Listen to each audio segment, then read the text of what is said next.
Eh bien salut tout le monde, ici Ada, j'espère que vous allez bien, en tout cas moi ça va super. Aujourd'hui on se retrouve pour une nouvelle vidéo. Alors dans cette vidéo les amis, je vais vous montrer comment bien choisir votre écran gamer. Et en fin de vidéo je vous ferai un top 3 ou un top 5 des meilleurs écrans gamer en ce moment. Alors juste avant que la vidéo commence, je tiens juste à vous rappeler que si vous avez besoin de matériel high-tech, vous pouvez passer sur mon site internet leconseiltech.com. Et si par exemple vous avez besoin d'un PC gamer et que vous avez un budget d'environ 800 €, je vous laisse venir en description, donc sur Facebook ou Twitter @leconseiltech, et je vous trouverai vraiment le meilleur rapport qualité-prix.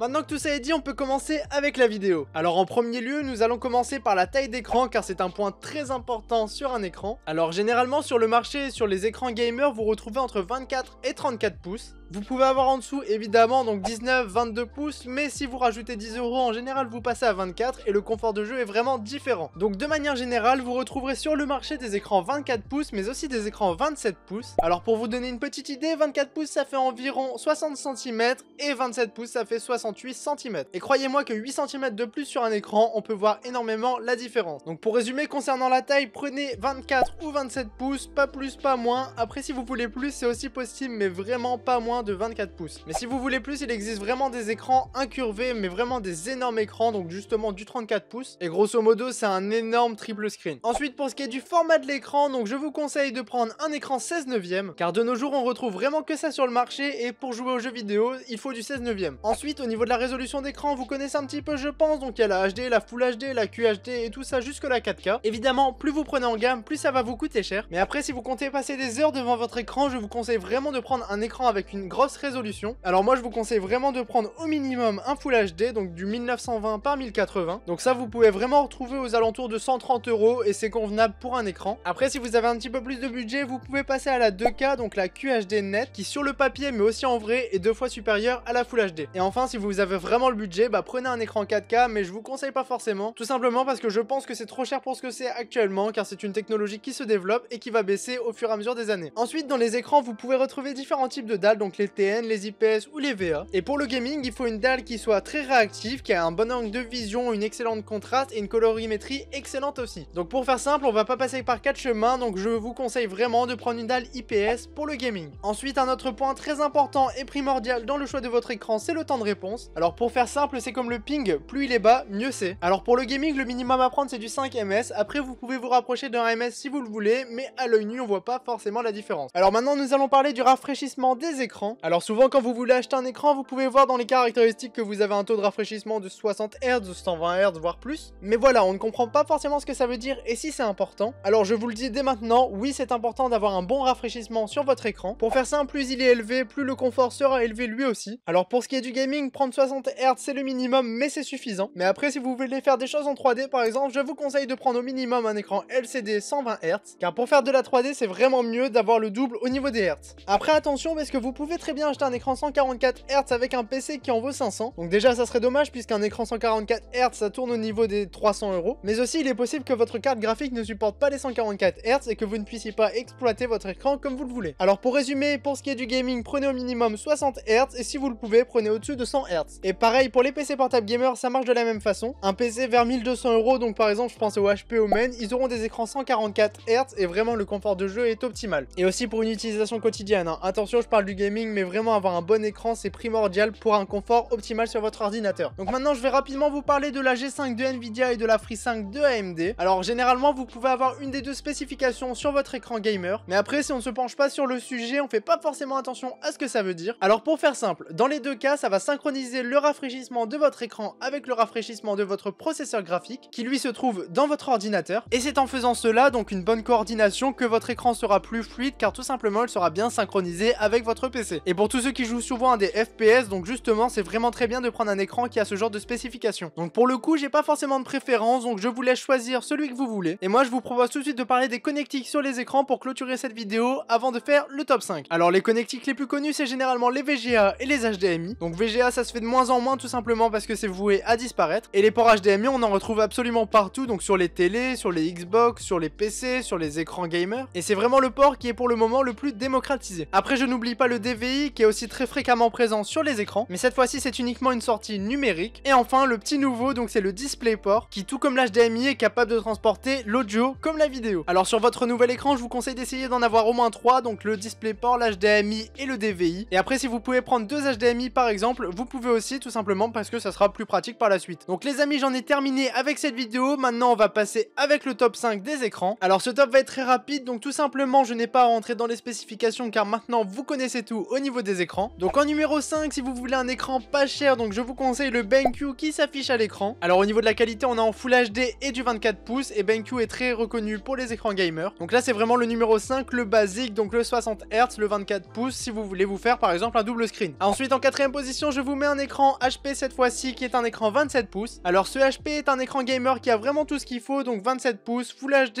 1 ms et 60 Hz, et il est au prix de 175 €. Ensuite en troisième position, on passe sur du lourd mais qui est cette fois vraiment plus cher. Donc on est sur un Acer Predator qui fait 144 Hz et 24 pouces. Alors celui-ci est vraiment typé gamer et vous pouvez l'améliorer, donc l'overclocker jusque 180 Hz, et là c'est vraiment monstrueux. Alors rien à dire sur cet écran, si vous voulez jouer, il est vraiment fait pour ça, mais par contre il est au prix de 369 €. Alors maintenant en deuxième position, nous allons passer sur mon écran préféré, mais je le trouve vraiment abusé niveau prix. Donc c'est un écran 27 pouces eSport de chez BenQ. Alors cet écran est vraiment monstrueux, donc c'est un écran 27 pouces 144 Hz. La résolution elle est magnifique, donc cette fois-ci on est sur du QHD qui, je vous le rappelle, c'est du 2560 x 1440. Et vraiment rien à dire, c'est vraiment un plaisir de jouer sur cet écran. Mais par contre sujet tabou, donc cet écran est au prix de 475 €. Ensuite pour terminer en beauté, je vous mets un écran de chez LG qui fait cette fois-ci 34 pouces. Donc il a un temps de réponse de 5 ms, oui c'est un petit peu plus, mais pour du 34 pouces c'est raisonnable. Alors cette fois-ci nous ne sommes pas sur un écran 16 neuvième mais sur un écran 21 neuvième, et oui il est beaucoup plus grand. Et tout comme le BenQ, il est en qualité QHD, donc c'est vraiment un plaisir pour les yeux. Alors dans ce top, je voulais surtout vous présenter un écran de chaque catégorie entre guillemets. Donc prenez le BenQ à 120 € si vous n'avez pas forcément le budget. Et si vous avez le budget, je pense que le BenQ eSport qui est en deuxième position est vraiment monstrueux. Et après si vous voulez passer sur un écran 34 pouces, bah dans ces cas-là, le LG je pense qu'il sera très bien pour vous. Donc moi j'en ai terminé avec cette vidéo et j'espère vraiment qu'elle vous aura plu. N'hésitez pas à me donner dans les commentaires des petites idées de vidéos donc dans le même thème. Donc là je vous ai expliqué un petit peu comment ça marchait un écran et je peux le faire pour d'autres produits. Donc j'attends vos retours dans les commentaires. N'hésitez pas à mettre un petit pouce bleu et à vous abonner à la chaîne. C'était Yada et moi je vous dis à la prochaine tout le monde.